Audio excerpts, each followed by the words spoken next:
आज तुम दोनों ने मिलकर मेरे साथ जो किया है ना, उसका हिसाब तो देना पड़ेगा। दिल टूटने की आवाज़ बहुत खामोश होती है, लेकिन दर्द बहुत शोर मचाता है। नहीं सावल, अगर कोई कसूरवार है तो वो मैं हूँ। हाँ, मैं ही मुजरिम हूँ, क्योंकि मैंने दिल को अक्ल से पहले बोलने दिया। एक बारी मिल जा यार, प्याजी मेरी मुजरिम है, लेकिन उसकी सज़ा का फ़ैसला भी मैं ही करूँगा। आखिर दिल भी तो मेरा ही दाव पर लगा है ना। हाँ, बदला भी मैं ही लूँगा, लेकिन ऐसा बदला जिसमें नफ़रत नहीं, सिर्फ कुर्बानी हो। तुम भी तो किसी और के नाम पर सब कुछ भूलकर दौड़ी चली आई थी। और सुनो, सिर्फ प्याजी ही नहीं, अलियार भी इतना ही कसूरवार है। वो लड़की जो मेरी खातिर दुल्हन बनी बैठी थी, जिसके हाथों पर मेहंदी और आंखों में ख्वाब मेरे थे। सबको यही लग रहा था कि प्या की शादी सावल से होगी और आखिर में ढोल खुशियाँ और एक हैप्पी एंडिंग होगी। लेकिन जनाब, ड्रामों में हर हैप्पी एंडिंग खुशी नहीं देती। प्या की शादी सावल से नहीं हो रही, क्योंकि प्या की शादी अलियार से होने वाली है। हाँ, ये सब वही अलियार जिससे प्या आज भी दिल ही दिल में मोहब्बत करती है।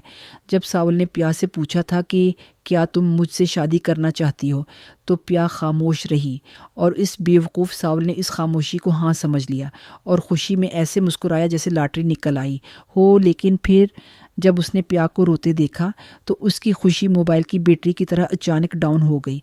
तब इसे एहसास हुआ कि ये शादी प्या अपनी खुशी से नहीं, बल्कि उसके और उसके बाप के दबाव की वजह से कर रही है। प्या का दिल तो आज भी अलियार के नाम धड़कता है। उसी लम्हे साविल ने वो फैसला किया जो एक आशिक ही कर सकता है। उसने तय किया कि वो अलियार को पाकिस्तान छोड़ने से रोकेगा और उसे प्या से शादी करने पर आमादा करेगा। जब अलियार मुल्क छोड़ने ही वाला होता है तो सावल उसे फ़ोन करता है और सारी हकीकत उसके सामने रख देता है कि अगर तुम आज चले गए तो प्या हमेशा के लिए अकेली रह जाएगी, और अगर मैंने उससे शादी भी कर ली तो हम तीनों ज़िंदगी भर खुश नहीं रह पाएंगे। हम तीनों की खुशी इसी में है कि प्या तुम्हारी दुल्हन बने, क्योंकि मैं प्या को मुस्कुराता देखना चाहता हूँ, चाहे वो मुस्कुराहट मेरे हिस्से में ना हो। ये सुनकर अलियार की खुशी का कोई ठिकाना नहीं रहता, और प्या को तो अंदाज़ा भी नहीं होता कि सावल उसके लिए कितनी बड़ी कुर्बानी देने जा रहा है। आखिरकार सावल प्या को लेकर अलियार के पास जाता है और उसका हाथ अलियार के हाथ में दे देता है, और यूं सावल एक बार फिर अकेला रह जाता है। सच बताऊं, मुझे तो सावल यार पिया कि ये एंडिंग बिल्कुल भी पसंद नहीं आई। आप लोगों को कैसी लगी, कमेंट करके ज़रूर बताइएगा।